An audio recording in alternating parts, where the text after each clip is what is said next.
For my internet assignment, I will be talking about the mayoclinic.org. I have found this to be a great resource for people such as patients wanting to find out more about their medical condition, or those such as health educators and medical professionals to help further their knowledge on the current things going on in the medical field. So today I will be giving you a quick tour of the website. I can't spend hours like I have showing you the website, but there are many great tools that I can go in depth about. But today I'm going to show you 5 things.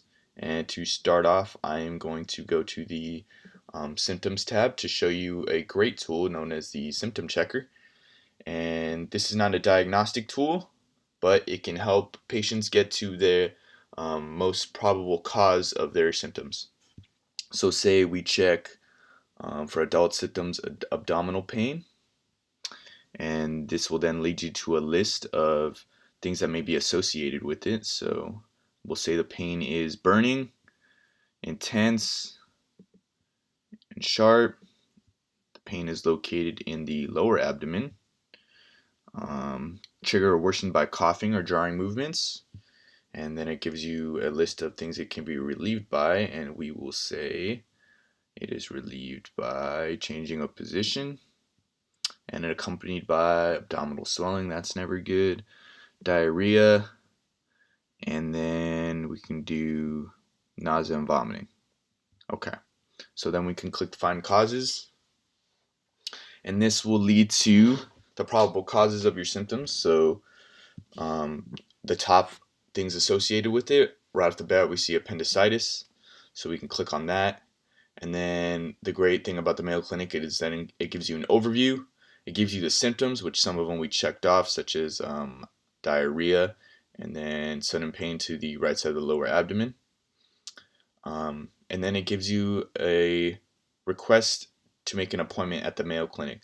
So the Mayo Clinic takes appointments, but the one downside to that is that they're either located in Arizona, Florida, or Minnesota. But at least that symptom checker tool could give patients the resource to see their own doctor at their local hospital. But if you really wanted to see the doctors that are employed by the Mayo Clinic and get treated for the cause that it gave you, you can search in the keyword, which was appendicitis, and then all locations, and you can click search to find a doctor, and then it'll give you this fellow in Minnesota, and it gives you the conditions that he treats, which is right off the bat is appendicitis that we can see, and then it gives you some of his interests, his education history, the awards he has received. We see he went to Texas A&M. So the Mayo Clinic employs many prestigious doctors and staff, and that is another reason why it is a great tool. So back to the homepage, then I can show you another great resource, which is the drug and supplements tab, and it'll give you a list of different herbs, supplements, and vitamins. Let's click on one of these. We can click on creatine for those power lifters and gym rats.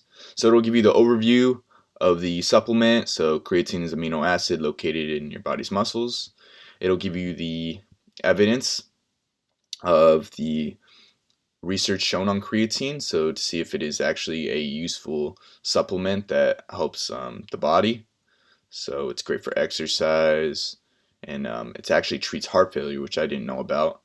And then the Mayo Clinic gives you their take. They give you either a green light or a red light to see if it's generally safe to take or if it is not. And with all the research done on creatine and all the studies that the Mayo Clinic has taken into account, they have concluded that it is safe to take, which I've also heard as well, and I know many people that do take it. So this is a great tool also used by the Mayo Clinic, and they have many different drugs from A through Z. Also, their tests and procedures. So say you have a friend or a family member that needs a surgery done or something, this is a great tool to refer to them. And so you can go to a test or procedure. Let's go to A.